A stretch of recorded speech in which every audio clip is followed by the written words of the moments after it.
Hey, what's up everyone? It is the first week in September and I would love to get out metal detecting today.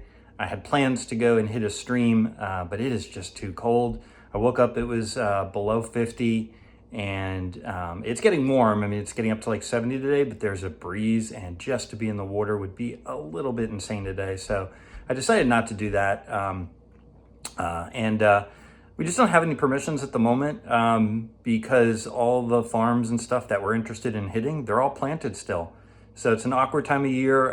Hopefully next weekend's supposed to be hot again. So I'm gonna get back in the rivers next weekend. So I figured, you know what, I'll take this little break and take advantage of it. And what I am doing here is I am about to make some apple cider. So this is something I love doing in the fall time. I go to the local orchards and I buy what are called seconds. So these are just a mixture of apples. I'm not even sure, I asked them if they knew what kind, so they were pointing out some of them, but I don't know what all these are. I ended up getting 1.5 bushels, cost 20 bucks. This time of year, they're just almost giving this stuff away. So it's $10 for a half bushel at the place I went. And if you bought two, you got, if you bought 2 half bushels, you got another half free. So I got 1.5 bushels total. And you could see, you know, so these have some spots on them. And that's why they're called seconds, because they don't want to sell these at normal price.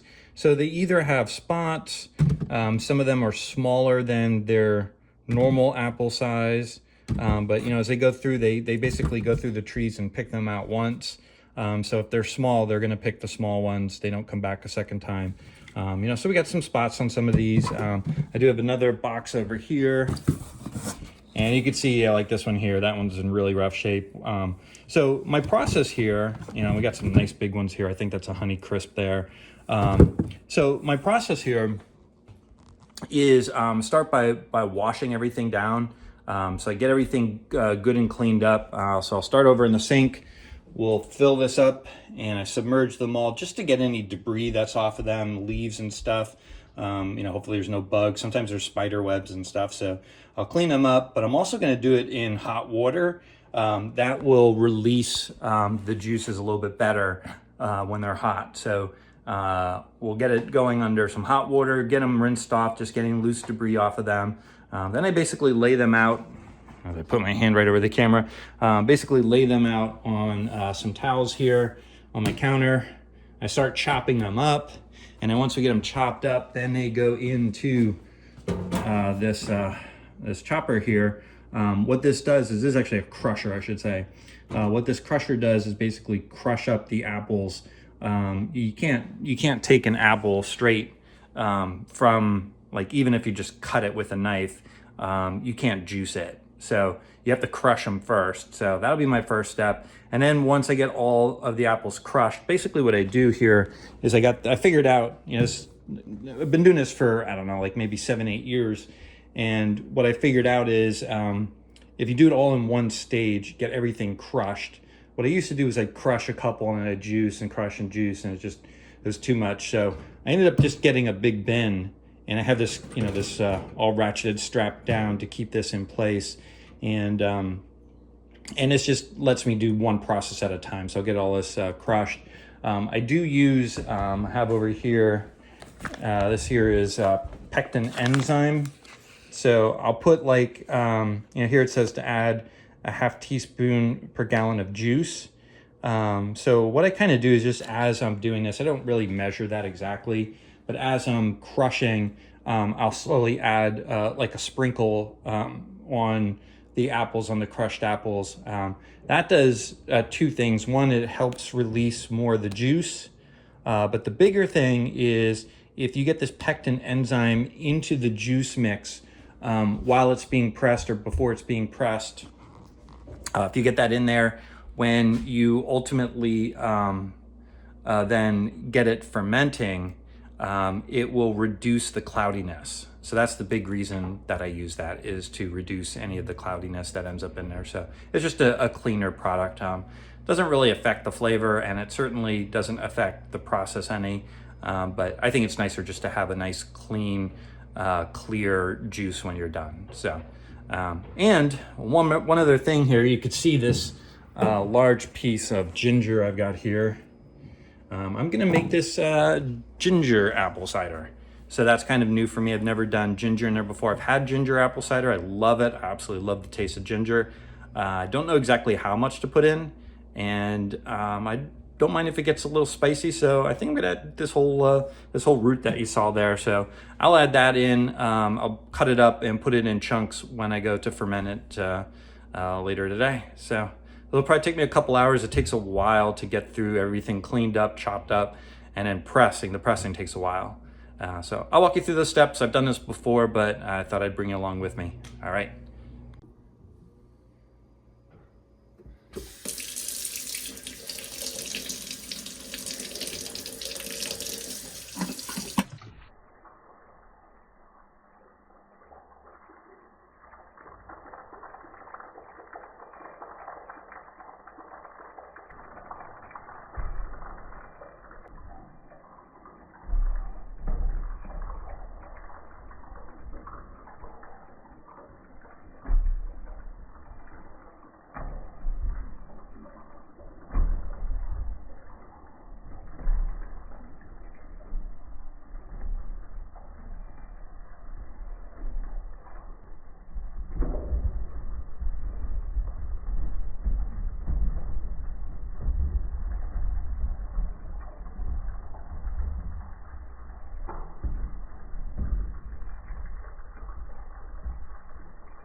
All right, we're all done with all the crushing.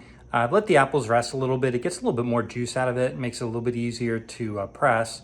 And let me show you my press setup here. All right, I know this looks a little strange, but the more you have everything like securely held down, the easier it is to work. So I have it all fastened tightly to this table. Here's my press. Zoom out a little bit on that for you. It's a kind of a nice press. There's definitely much larger and better ones you can get. My original one was much smaller, was really difficult to work with. But this one here lets me do a couple batches. Let me show you all the apples we have here. That's all the crushed apples. So it's gonna take a couple batches to get all that into here. So I'll show you as I go along, but basically what happens is we throw the apples in here. There was a mesh bag that came with this that I guess helped filter out particles. But it was more of a nuisance than it was worth. So I just don't use it anymore. A little bit of chunks and stuff will get in there, but that's not a big deal. I skim that later when I do. I will heat pasteurize this. That's kind of a debatable thing. If you look up online, the best practices, but I do heat pasteurize. I'll show you that step next. But while I'm doing that, I do skim off, any little debris or junk that might be coming out from the press.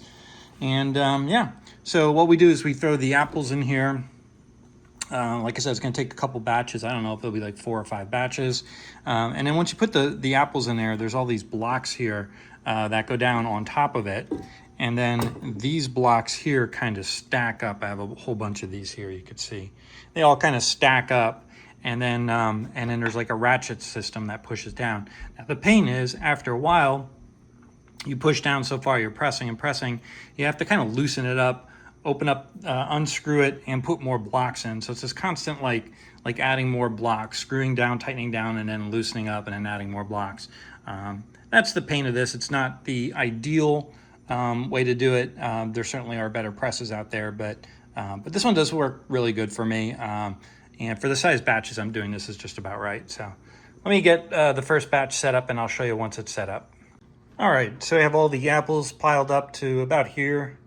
And then there's a couple of these, there's a couple different kind of blocks. They're the two that go, they fit right into the whole press there. So two half semicircles that are positioned in there. Here, I'll take it off and show you. Yep, so I got those two semicircles there. And then we just start to stack up these little filler blocks here and just kind of alternate them. And I'm just trying to leave enough room to get the, so we have this last block here that goes down, and then just leaving enough room to get this assembly on here. And this is kind of a pain, it's real heavy. But you just got to get this up here and started. And let's see, we get that on there, get that going. There we go. And then there's these two little blocks here that, depending on which way they're in, it either ratchets up or down. So I like to kind of get this started just by hand. Kind of a pain, but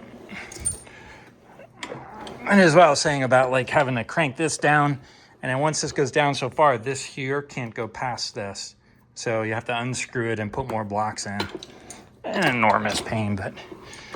And then once we get going here, so right now, the way these are positioned here, it's going backwards. So I think I need to do this.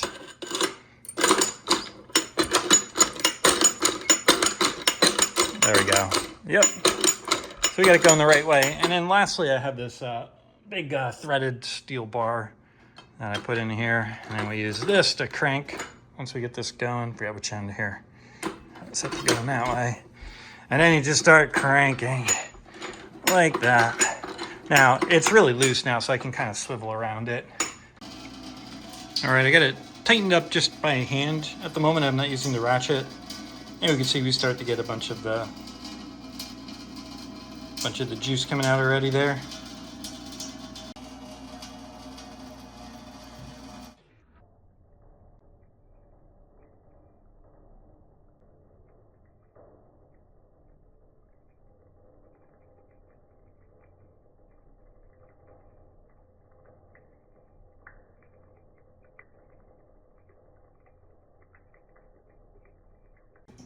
Yeah, and I'm starting to get it cranked down again, still by hand, to the point where I think I'm going to have to undo it and then put more blocks in. So I'll have a bunch more blocks here. I'll stack more in there so we can get a much better press out of all this. So it's just a tedious process. So let me just get started on this, and I'll keep you updated as I keep going. All right, and here's the process once you have this set up. Basically just kind of crank back and forth like this, and it kind of slowly tightens down on it.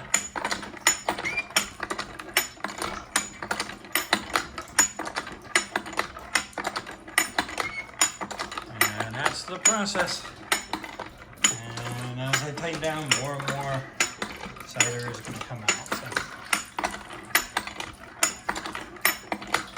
All right. Let me crank away here.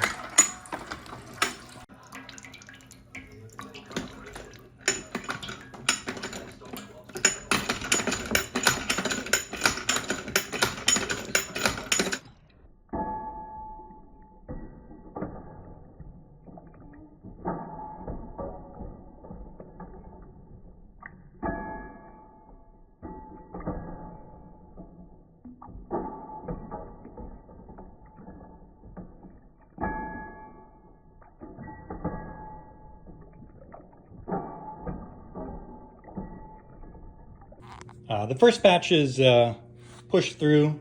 Let's see, not quite sure how much is in there. You can see it's a decent amount. We'll get a couple gallons out of this.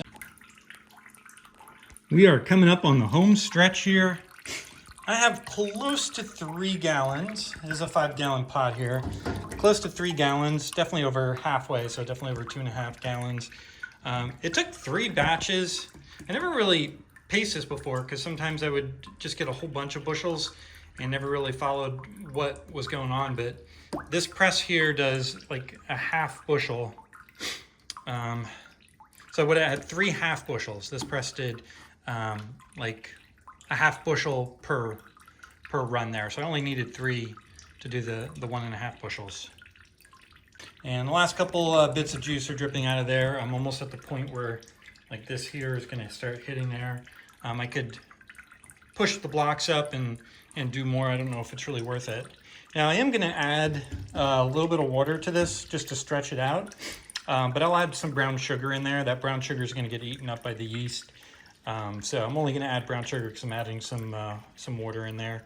And yeah, and I'm going to take this here to the stove in a couple minutes once I get the last bit of juice out of this.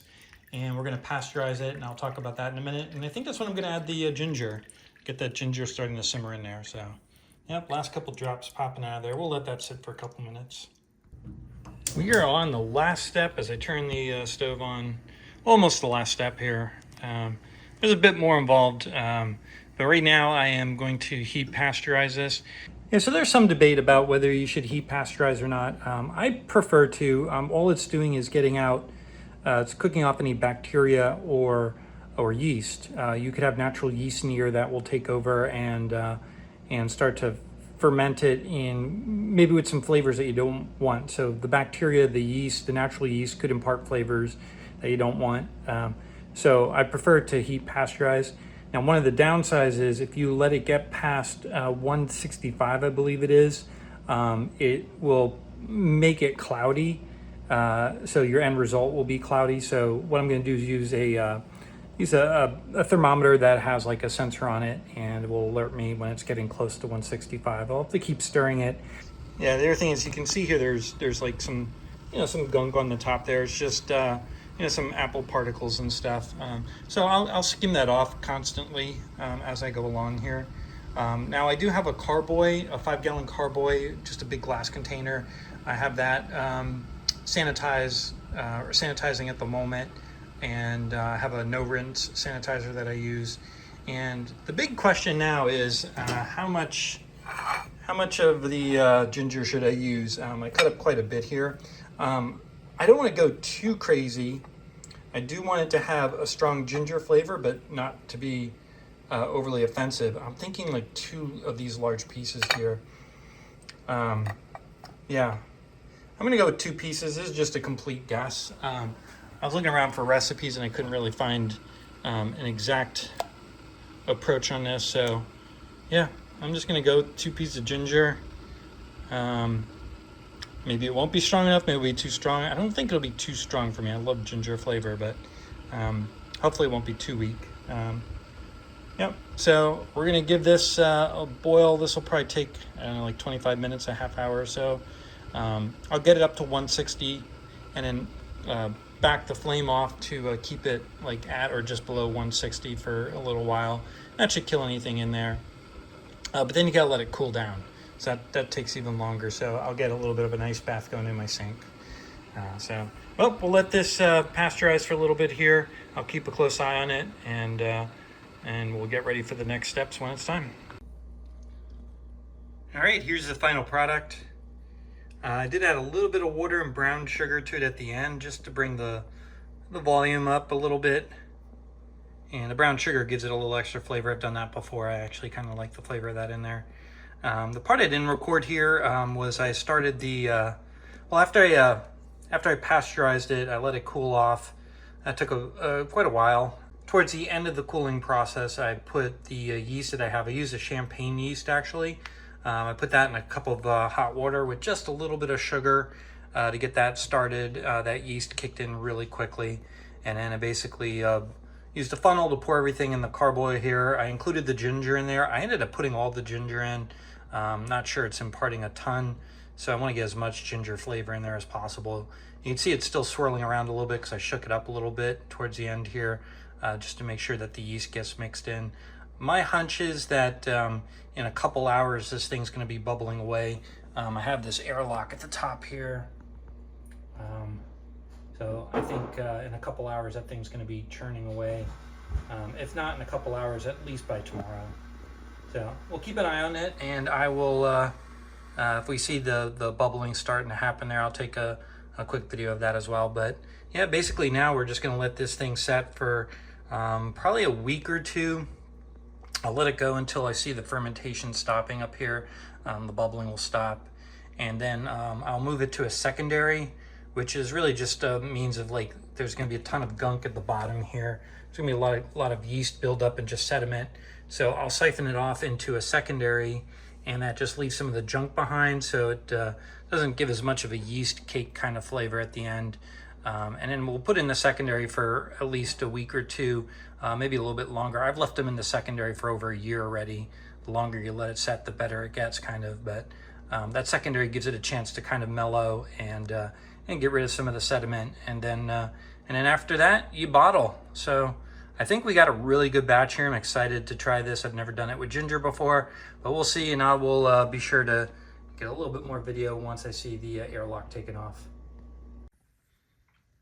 All right, so next morning, and here's the cider. I just moved it so it's stirred up a little bit, but there's a lot of bubble action on the top here. There's a foam layer, and then we can see up here at the airlock. That's good, healthy activity there.